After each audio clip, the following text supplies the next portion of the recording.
We are the Powerpuff Group, and we're going to discuss about the New Age movement. These adaptations were extremely successful. By the end of the 1970s, Eastern beliefs had become popular throughout North America and Western Europe. This growing interest in adopted Eastern religion is often called the New Age movement. So what's Gnosticism?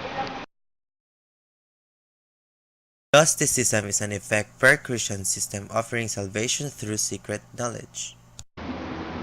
Ancient Gnosticism existed before the time of Christ. It was multifaceted and complex system. Instead of having its own clear hierarchy and institutions, Gnosticism simply attached itself to existing religions, and it induced their structures to promote itself by blurring distinctions between its beliefs and theirs.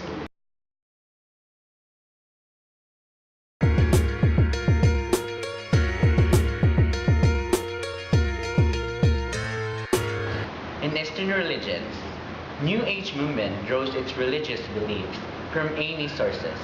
It derives the core of its spirituality from Eastern religions, primarily Hinduism and Buddhism. Hindu pantheism believes that everything is one, or Brahman, and one is God.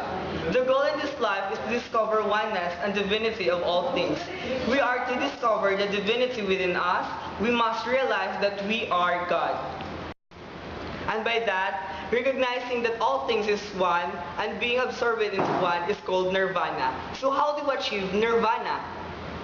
It takes thousands of reincarnation before we finally attain a higher consciousness that enables us to recognize the divinity and oneness of everything.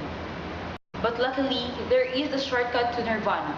You can learn the secret of wisdom, descended masters, or avatars.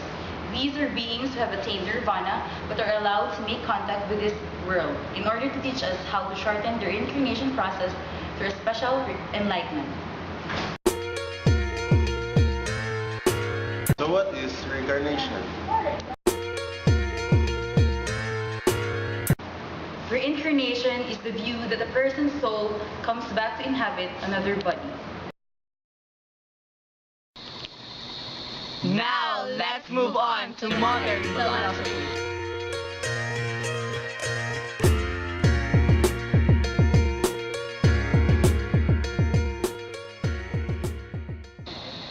Now let us start to the philosophy of Spinoza in modern philosophy.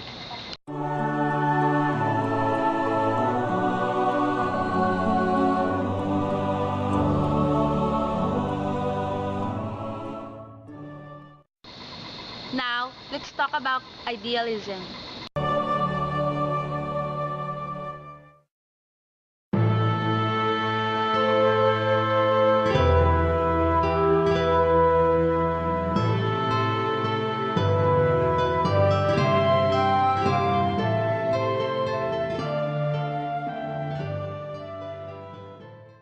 Now, let's move on to modern psychology. Modern psychology is a legitimate and useful discipline.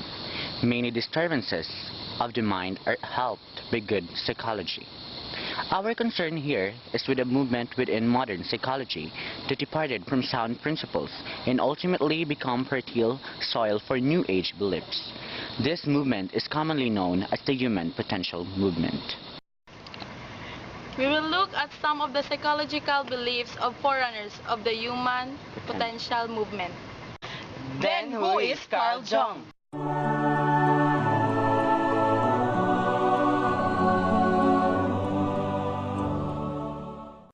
Then who is Wilhelm Reich?